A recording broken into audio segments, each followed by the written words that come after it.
Assalamualaikum warahmatullahi wabarakatuh. Teman-teman, video ini adalah video bedah atau review toko dari Z Front End yang ke-107. Jadi saya ada segmen bedah toko ini setiap Senin jam 19.30. Insya Allah kita studi kasus sama-sama. Studi kasus karena kita sama-sama bisa cek. Karena yang kita cek itu dari sisi front end, alias dari yang ya kita bisa sama-sama cek. Buat yang tokonya mau dibedah, cek aja di ganirozaki.com. Di situ ada dua, yang free sama yang berbayar. Cek aja di ganirozaki.com. Yang free itu yang ini. Jadi teman-teman ngisi, insya Allah kalau ada rezekinya, kalau kepilih, yang saya juga nggak tahu parameternya apa, ya nanti dibedah di segmen ini. Dan juga ada sih beberapa kali live bedah toko dalemannya ya, live, tapi ya jarang, mungkin sebulan cuma sekali aja. Oke, cek aja di ganirozaki.com. Nah, pekan ini sudah pekan ke-107. Saya mau bedah toko namanya adalah Furnile. Nah, ini tokonya, toko furniture, dia sudah ngisi Google Form. Jadi pernyataannya menarik nih. Nih, dia penjualan sepi padahal produk yang sama dengan beberapa dropshipper dan sudah pasang iklan juga. Pasang iklan bukan berarti bakal laku ya. Iklan itu traffic.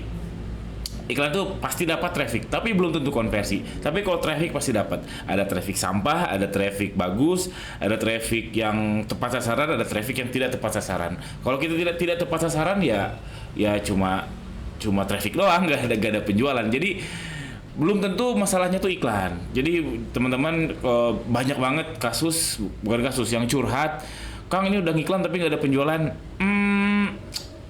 Iklan bukan segalanya teman-teman. Iklan bukan segalanya. Simpelnya gini, seperti mikrofon ya, mikrofon saya recording ini, kalau suara saya jelek, ya keluarnya tetap jelek aja. Kalau suara saya bagus ya keluarnya bagus. Ngerti nggak ya? Jadi iklan tuh kayak mikrofon aja, cuma memperbesar exposure, jadi boost aja keluar. Paham gak ya? Ya intinya gitu. Nah, cuman yang menarik ini, jadi produk yang sama dengan beberapa dropshipper. Artinya kemungkinannya nih si masnya ini adalah produsen produknya, terus dropshippernya laku nih, terus dia mulai mau jualan juga, terjun juga. Nah, ini kasus menarik. Kenapa menarik? Karena banyak banget kasus yang dimana prinsipal atau pusat tuh mulai jualan juga di arena yang sama, sehingga dropshippernya tuh kena libas semua, tumbang semua bisnisnya. Jadi ya gitu deh. Udah banyak banget kasus kayak gitu, udah banyak banget. Oke, pertama saya mau komen gini. Kita konsep dulu ya, konsep. Jadi kalau si masnya bilang tadi dropshippernya laku tapi dianya nggak laku, berarti produknya market fit. Berarti produknya sudah market fit, alias produknya diterima pasar. Nah, yang jadi soal kalau kita bicara marketplace, ini tokonya belum tentu market fit. Jadi tokonya belum tentu bisa menyasar ke market yang sama, walaupun produknya memang produknya memang disukai oleh market. Tapi tokonya belum tentu, karena kan banyak faktor ya, dari skor produk, mulai dari ulasan, mulai dari umur toko, mulai dari apalagi affiliate-nya, banyak macam. Yang intinya adalah sebenarnya kalau produknya udah market fit, bagus. Sama juga seperti reseller atau dropshipper, kemungkinan kan mereka menjualkan produk yang sudah market fit. Cuma yang jadi soal itu, kalau sudah kayak gini, toko yang membawa produk itu penetrasi ke marketnya gimana nih? Masuk ke marketnya itu gimana? PR-nya di situ. Produknya sudah oke, sudah market fit. Sekarang penetrasinya gimana? Beda halnya kalau teman-teman yang produksi sendiri atau ngimpor tapi belum umum, itu kan belum tentu market fit. Jadi PR-nya dua, memastikan ini market fit dengan penetrasi pasar. Nah, kalau si kasusnya masnya ini yang dropshippernya pada laku, dianya nggak laku, berarti masalahnya cuma penetrasi pasar. Nah, gimana cara penetrasi pasar? Jadi penetrasi pasar itu seperti traffic awal ya, traffic awal di mana kita memang belum punya traffic, dan traffic awal itu ya penetrasi itu dijejelin masuk itu ya belum tentu langsung banyak penjualan, nggak akan bisa. Mau di Facebook, mau di Meta, mau di Lazada, mau di Shopee, nggak akan bisa. Untuk penetrasi awal tuh nggak akan bisa langsung tepat sasaran, kecuali kalau memang dibantu langsung oleh si marketplace-nya. Apalagi di Meta tuh kan harus banget kita A/B test sampai ketemu market yang pas. Artinya apa? Kita menargetkan banyak orang nih dari A sampai Z katakanlah. Nah, dari penetrasi awal ini adalah penetrasi awal, kita ngacak aja A sampai Z, boom, ketemulah A, D, Z. Mending kalau langsung beli. Tapi yang most of the case, banyak kasus ya itu A, D, Z itu cuma traction aja, traction. Traction itu apa ya? Misalkan isi form, misalkan klik suka, misalkan pengikut, misalkan ATC, itu traction. Nah dari situ evaluasi lagi dan seterusnya. Cuman poin pentingnya adalah penetrasi pasar itu memang bakal ngacak dulu, alias bukan ngacak ya, berusaha sebesar-besarnya dulu, nanti baru buang yang jelek-jeleknya dibuang. Gitu ya teman-teman, itu penetrasi pasar yang dalam konteks ini. Nah caranya gimana? Banyak macam. At least kalau kita udah tahu masalah, kalau kita punya suatu bukan tujuan ya, ada masalah nih, kita udah kok ada masalah, kita identifikasi dulu masalahnya. Penjualan turun nih, kita identifikasi dulu masalahnya. Atau gak ada penjualan nih, kita identifikasi dulu masalahnya. Nah untuk tokonya si Mas ini udah ketahuan, identifikasi masalahnya adalah ya penetrasi pasarnya gimana, karena produknya udah jelas market fit, karena dropshippernya laku. Nah caranya gimana? Banyak macam. Nah caranya juga setiap seller pasti beda-beda. Yang berhasilnya mana? Yang paling umum, super duper umum adalah murahin. Udah jelas kan, produknya market fit. Terus yang lain juga jualan hal yang produk yang sama. Pembedanya apa? Harga. Yaitu murahin. Nah cuman ini jelas akan mematikan dropshipper. Nah ini sudah banyak sekali kasus terjadi di mana prinsipal atau pusat itu ikut terjun juga di arena yang sama sehingga ngebabat habis para dropshipper. Ini salah satunya, tapi kayaknya ini nggak mungkin dilakukan oleh si Masnya. Ya kalau mau ya siap-siap resiko dropshippernya pada tumbang semua.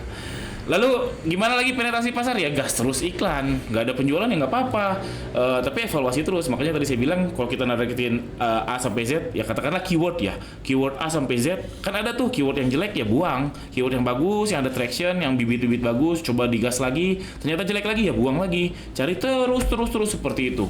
Jadi terpaksa harus gas terus iklan karena masalahnya penetrasi pasar alias traffic. Atau bisa juga dengan KOL atau dengan perbanyak affiliate, dan nggak mudah mencari affiliate zaman sekarang. Terus bisa juga campaign. Makanya kalau seller baru paling realistis ya ikut campaign itu pun kalau diundang. Terus ini pengalaman saya, link eksternal yang berkualitas itu cukup bagus untuk meningkatkan skor produk kita di Shopee loh. Link eksternal yang berkualitas ya biasanya dari affiliate juga. Jadi ini sebenarnya bolak-balik. Atau niche produk. Niche produk misalkan saya jualan kaos ini. Yang umumnya terjadi itu gini. Jualannya kaos, terus ini udah market fit nih. Kayaknya coba jualan kaos yang jumbo size gitu. Jadi ke target yang super spesifik. Nah, ini hati-hati kalau udah bikin produk baru yang niche-nya sangat spesifik itu belum tentu market fit. Jadi balik lagi masalahnya. Jadi ini bukan solusi untuk masalah si Masnya. Kecuali kalau memang mau bikin produk yang baru. Tadi kan ini produknya furniture ya.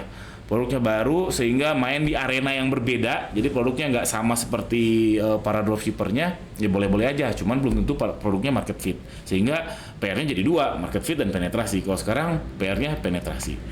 Wah ini teori aja udah, konsep aja udah 9 menit, lanjut.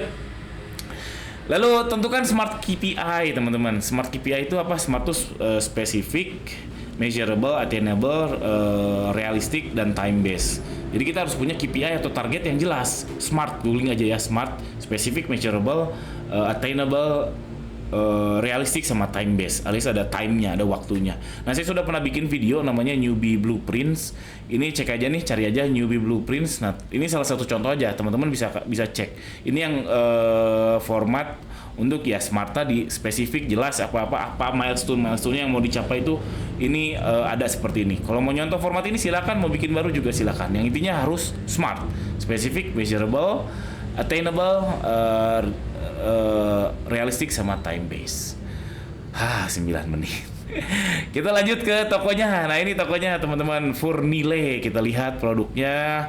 Oh ini pertama tadi saya cek ini nih, si pergabungnya 4 tahun lalu. Ulasannya baru 7, jadi kayaknya sih si Masnya baru mau jualan, tokonya udah lama. Nah saran saya ya nggak apa-apa pakai toko lama, nggak apa-apa, tapi saran saya saran saya coba main 2 kaki, coba bikin toko baru juga, karena ada mitos namanya honeymoon period, artinya lagi di boost oleh marketplace, Lazada, Shopee dan sebagainya, yang dimana toko-toko baru tuh dikasih traffic gratis dengan mudah.